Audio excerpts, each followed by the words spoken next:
বর্তমান সময়ে বহুল আলোচিত সমালোচিত একটি নাম সোহেল তাজ। কখনো আওয়ামী লীগকে নিয়ে বিস্ফোরক মন্তব্য করে, আবার কখনো নিজের ব্যক্তিগত নানা ইস্যুতে কথা বলে হন খবরের শিরোনাম। কিছুদিন আগে ৫৫ বছর বয়সে আবারও বিয়ের পিঁড়িতে বসে রীতিমতো তোলপাড় ফেলে দিয়েছিলেন সাবেক এই স্বরাষ্ট্র প্রতিমন্ত্রী। এবার তার বিরুদ্ধেই গুরুতর অভিযোগ তুলে বেশ কিছু চাঞ্চল্যকর তথ্য দিয়েছেন প্রবাসী সাংবাদিক ইলিয়াস হোসাইন।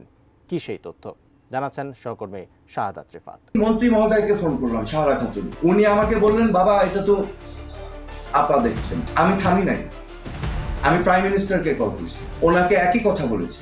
উনি আমাকে বললেন, তুমি আমেরিকায় বসে বসে বেশি বুঝো না, আমি দেখতেছি। ছাত্র জনতার আন্দোলনের মুখে শেখ হাসিনা সরকার পতনের পর থেকে আবারও আলোচনায় পিলখানার বিডিআর বিদ্রোহ। বিভিন্ন মহল থেকে অভিযোগ উঠে বিডিআর হত্যাকাণ্ডের সাথে জড়িত ছিলেন তৎকালীন স্বরাষ্ট্র প্রতিমন্ত্রী সোহেল তাজ। এই তদন্ত আদালত প্রয়োজন হলে পুনর্গঠিত করে সম্পূর্ণ তথ্য বের করে এবং কারা এর সাথে জড়িত দেশে এবং বাহিরে তার নির্ণয় সক্ষম হবেন। যদিও পরিবর্তিত এই পরিস্থিতিতে সোহেল তাজ নানা মাধ্যমে দাবি করেন, ঘটনার সময় তিনি দেশের বাইরে ছিলেন। যুক্তরাষ্ট্রে বসেই ঘটনার খবর পান। তখনই পুলিশের তৎকালীন আইজির সঙ্গে যোগাযোগ করেন তিনি। পরে স্বরাষ্ট্রমন্ত্রী সাহারা খাতুনের সঙ্গেও কথা বলেন তিনি। যে সোহেল, এখানে তো অনেক গোলাগুলি হচ্ছে। আমি বললাম, কোথায়? বলে যে পিলখানাতে। আমি বলছি, তাই নাকি? What do you mean গোলাগুলি হচ্ছে? বলে অনেক গোলাগুলি হচ্ছে। Vision hot and cool AC 4-ওয়ে সলিনয়েড ভালভ টেকনোলজিতে হিটিং ও কুলিং দুই মোডেই কাজ করে সমানভাবে। Vision hot and cool AC.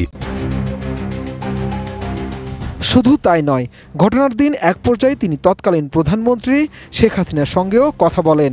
তখন প্রধানমন্ত্রী তার পরামর্শ না শুনে উল্টো তাকে ধমক দিয়েছেন বলে দাবি করেন সাবেক স্বরাষ্ট্র প্রতিমন্ত্রী সোহেল তাজ। আমি আইজি সাহেবকে ফোন দিয়ে বললাম, আইজি সাহেব পরিস্থিতি কি হচ্ছে? আমি শুনলাম গোলাগুলি হচ্ছে। বলে, হ্যাঁ স্যার, এখানে তো অনেক গোলাগুলি হচ্ছে বিডিআর এর ভিতর। তা আমি বললাম, বিডিআর এর ভিতরে গোলাগুলি হচ্ছে, আপনারা কি করছেন? বলে, আমরা তো আছি। আমি বললাম, আপনারা আছেন মানে? আইজি সাহেব বললেন, স্যার মন্ত্রী মহোদয় আছেন। তার মানে উনি আমাকে বলতে চাচ্ছেন যে আপনার কথা তো আমি মানতে পারবো না, বিকজ সিনিয়র আছেন।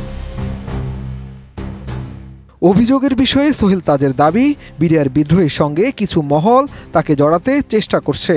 এমন নিকৃষ্ট একুজেশন খুবই দুঃখজনক। একজন নিরীহ নিরপরাধ মানুষকে এমন একটা কালিমা দেওয়া ঠিক না বলেও তখন মন্তব্য করেন তিনি। কি হলো? ও কোঅর্ডিনেটর করে দেওয়া হয়েছে। কাকে? Colonel Farooq Khan, commerce minister. Why is commerce minister the coordinator? তারপর থেকে সবকিছু অদৃশ্য হয়ে গেল, আমাদের হাতে তো কিছুই ছিল না। এদিকে জুলাই অভ্যুত্থানের ৮ মাসের মাথায় যুক্তরাষ্ট্র প্রবাসী সাংবাদিক ইলিয়াস হোসেন এবার সোহেল তাজ সম্পর্কে বেশ কিছু চাঞ্চল্যকর তথ্য দিয়েছেন। তিনি দাবি করেন, বিডিআর বিদ্রোহ নিয়ে সোহেল তাজ মিথ্যাচার করেছেন।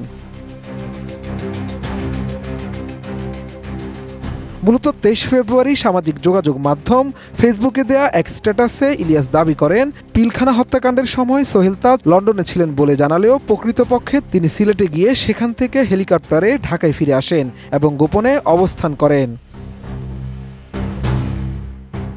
সাংবাদিক ইলিয়াস আরও দাবি করেন, সোহেল তাজের পাসপোর্ট পরীক্ষা করা হলে দেখা যাবে তার ঢাকা থেকে প্রস্থানের তথ্য থাকলেও লন্ডন বা অন্য কোনো দেশে পৌঁছানোর তথ্য নেই। তাই তিনি পাসপোর্ট জব্দ করার অনুরোধ জানান। অন্যথায় সংশ্লিষ্টদের দায় নিতে হবে বলে হুঁশিয়ারি দেন। ইলিয়াসের স্ট্যাটাসে আরও উল্লেখ করা হয়, বাংলাদেশের প্রথম প্রধানমন্ত্রী ও স্বাধীনতা সংগ্রামের অন্যতম নেতা সোহেল তাজের বাবা তাজউদ্দিন আহমেদ ছিলেন ভারতীয় গোয়েন্দা সংস্থার রয়ের পরীক্ষিত বন্ধু। এছাড়া আরেক স্ট্যাটাসে ইলিয়াস হোসেন বলেন, বিডিআর হত্যাকাণ্ডের সাথে সোহেল তাজ জড়িত থাকার সম্ভাবনা আছে। সেনা সূত্রে এই তথ্য তিনি জানতে পেরেছেন। তাই সোহেল তাজ যেন আপাতত দেশের বাইরে যেতে না পারে। ২০০৯ সালের ২৫ ও ২৬ ফেব্রুয়ারি বিদ্রোহের নামে এক কলঙ্কিত হত্যাকাণ্ড হয় পিলখানায়। ওই ঘটনায় ৫৭ জন সেনা কর্মকর্তা সহ মোট ৭৪ জন নিহত হন। শাহাদাত রিফাত, এটিএন নিউজ, ঢাকা।